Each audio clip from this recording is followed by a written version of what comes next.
안녕하십니까. 운동 강사의 추월차선입니다. 자, 지난 시간에 우리 광배근 배웠죠. 근데 그 광배근이 대둔근에 연관되어 있다. 즉, 광배근은 어깨의 통증이나 이 가동 범위에 관련이 있는데 광배근까지 근막으로 같이 연결되어 있다 보니까 이 광배근과 대둔근의 힘을 동시에 주는 트레이닝을 해도 이 후면 쪽을 강화하는 데 좋고요. 그 다음에 가끔 팔이 안 올라가는 케이스를 왜냐? 광배근이 잡아당기고 있으니까. 근데 그것을 대둔근을 폼롤러로 근막 이완했을 때 그냥 만세가 쩌르륵 되는 경우도 있어요. 그래서 이 상체에 관련된 어깨에 관련된 부분도 이 대둔근이 중요하다. 왜? 골반이랑 연관되어 있고 골반은 또 광배근이랑 연결되어 있고 광배근은 체간과 이 팔에 연결되어 있기 때문에 몸이 연결되어 있는 거예요. 일단 모양을 보여드릴게요. 이렇게 청골에 붙고 장골에도 붙고 뒤쪽 면에 자세히 저는 해부학적 용어 정확하게 안 할 겁니다. 그 다음에 이 대퇴골의 이 중간에서 약간 뒤쪽에 붙었어요. 그렇기 때문에 외회전을 한다. 그럼 만약에 예를 들어 대둔근이 예를 들어 여기 안쪽에 붙었다 생각해봐요. 그럼 무슨 회전할 것 같아요? 내회전을 일으킬 수 있다. 그쵸? 거기 책에 보면 당연히 보시면 여기 붙어 있으니까 외전 그 다음에 외회전, 그 다음에 옆으로 봤을 때 신전하는 역할을 하죠. 근데 우리가 좀 약간 주의해야 될 게 여기 하부섬유 쪽 보면은 약간 대퇴골이 벌어진 상태에서 하부섬유가 늘어나고 왠지 내전의 역할을 좀 할 것 같지 않나요? 맞습니다. 일부학적인 안 나와있지만 실제로는 내전에도 관여해요. 어떨 때 다리가 벌려져서 모으는 과정이 있어서 내전근이라고 생각할 수 있지만 내전근이 주로 맞지만 이 부분도 사용이 된다. 그래서 우리 필라테스 동작 중에 이렇게 개구리 다리 해가지고 이 뒤꿈치 붙여서 하는 경우가 있어요. 우리가 다리를 벌리면 어떻게 되죠? 외전 그리고 외회전까지 만들어 외전 외회전까지 만들고 서로 뒤꿈치를 밀어내면 다리뼈를 서로 모으는 힘이 작용하면서 대둔근의 이 하부 섬유까지 작용을 하게 됩니다. 그래서 대둔근의 윗 중간 섬유는 외전 외회전에 담당을 하고 서로 대퇴골을 모아주면 하부 섬유까지 활성화되면서 그 상태에서 신전까지 해버리면 외전 외회전 신전 그 다음에 하부 섬유의 내전의 역할까지 총 4개의 역할을 다 하는 자세가 되어서 기능 살리기에 좋다. 개구리 자세에서 신전하는 자세 필라테스 동작 중에 있습니다. 그리고 또 하나 설명드릴 거는 신전이 중요한데요. 이 신전하는 게 햄스트링이 이렇게 해서 햄스트링도 똑같이 대둔근처럼 신전의 역할을 합니다.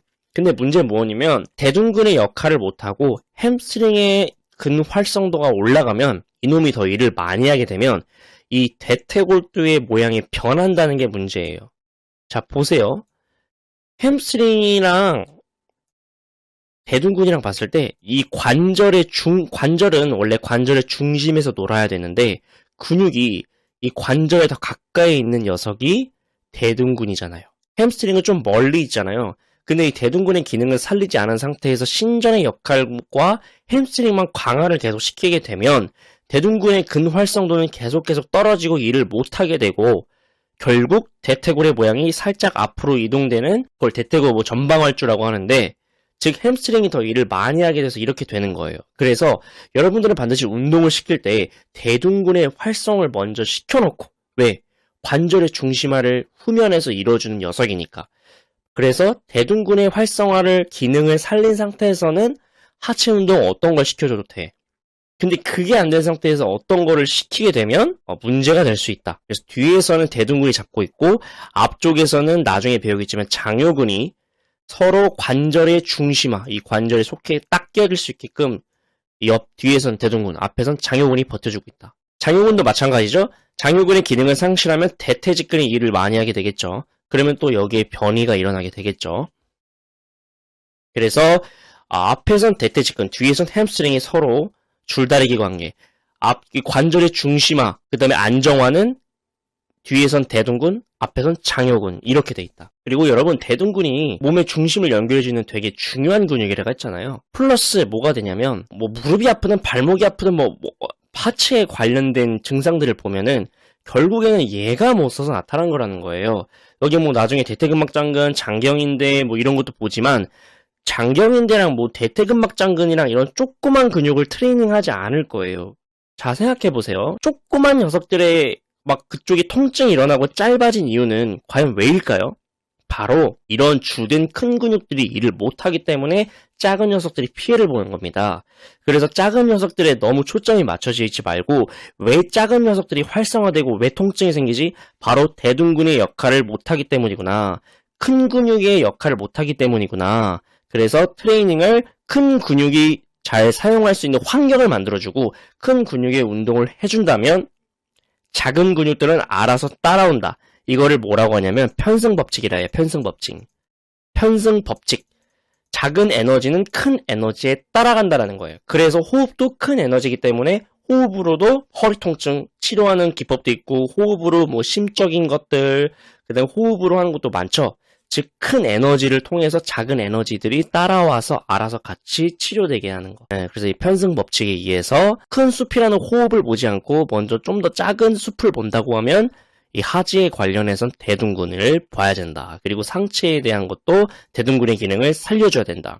그래서 전 트레이닝 할 때 반드시 거의 필수 코스로 들어가는 게 이 대둔근의 기능, 대둔근의 기능의 테스트를 좀 해봐요. 동시에도 해보고 짝짝이로도 해보고 또 다른 운동도 해봐서 자극이 들어가는지 그 다음에 플러스 그 다음에 잘 늘어나는지 대둔근이 그런 부분들을 반드시 전 체크하고 갑니다. 근데 이제 여기 보면은 옆에 대둔근이 또 연결돼 있어요. 대퇴근막장근이랑 이 장경인대랑 같이 연결되어서도 내려갑니다. 그래서 이 무릎 통증을 많이 일으킨다고 하지 않습니까? 이 장경인대가. 근데 이 장경인대가 무릎이랑 연관돼 있어 장경인대의 텐션이 탱탱하게 되면 당연히 무릎 통증에 영향을 주는데 장경인대가 탱탱해진 이유는 장경인대 스스로 탱탱해졌을까요? 아니죠.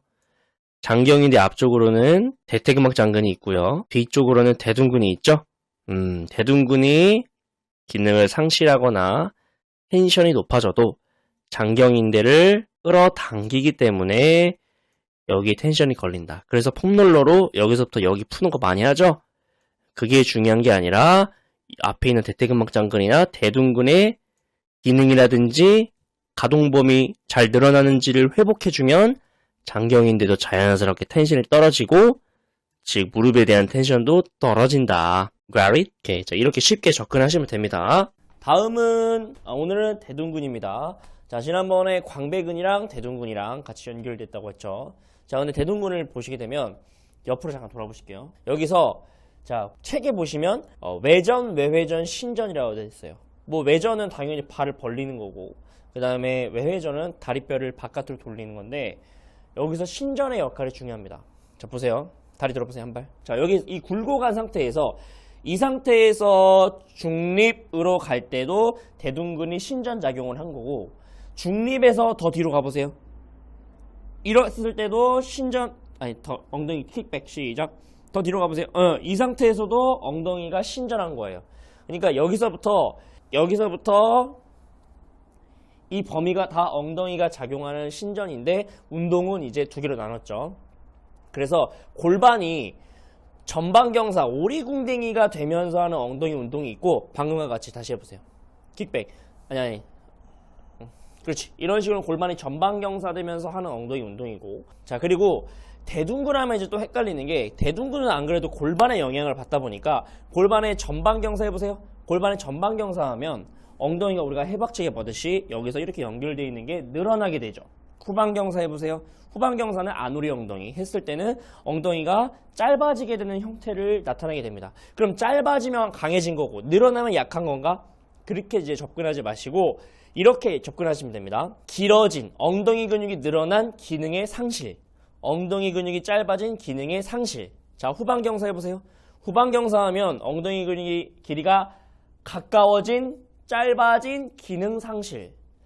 전방경사 해보세요 하면은 엉덩이 길이가 길어진 기능 상실.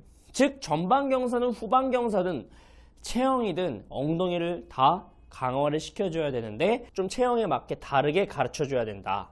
가르쳐야 한다. 그럼 대표적으로 우리가 계단을 올라갈 때 있잖아요. 계단 올라갈 때도 자, 여기 올라가 볼게요. 여기 계단이라 생각하고 올라가 볼게요. 올라가 보세요. 자, 그럼 여기서 이쪽 엉덩이는 지지하고 있는 역할을 하고 이쪽 엉덩이가 지금 굴곡된 상태에서 신전으로 넘어가면 어떻게 될까요? 이렇게 되는 거예요.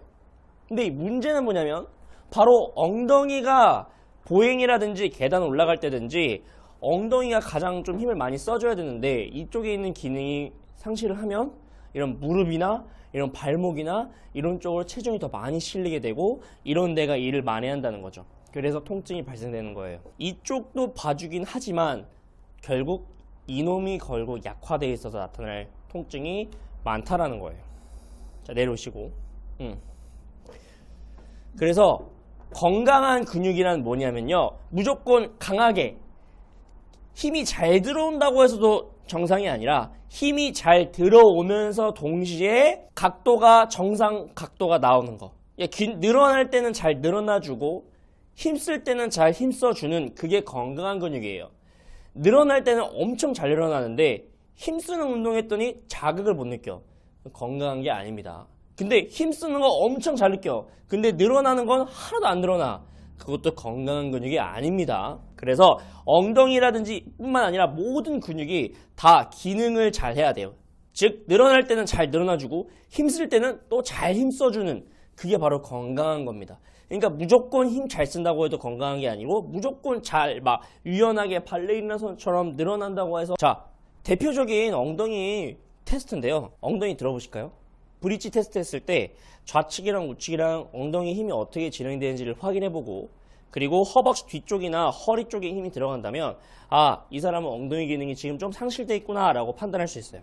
혹은 한쪽 다리씩 떼보는 거예요. 한 다리 떼보세요. 뗐을 때 이 골반이 이렇게 넘어가거나 이쪽에 힘이 안 들어가고 갑자기 여기에 힘이 많이 들어가면 엉덩이의 기능을 좀 못한다라고 보시면 돼요.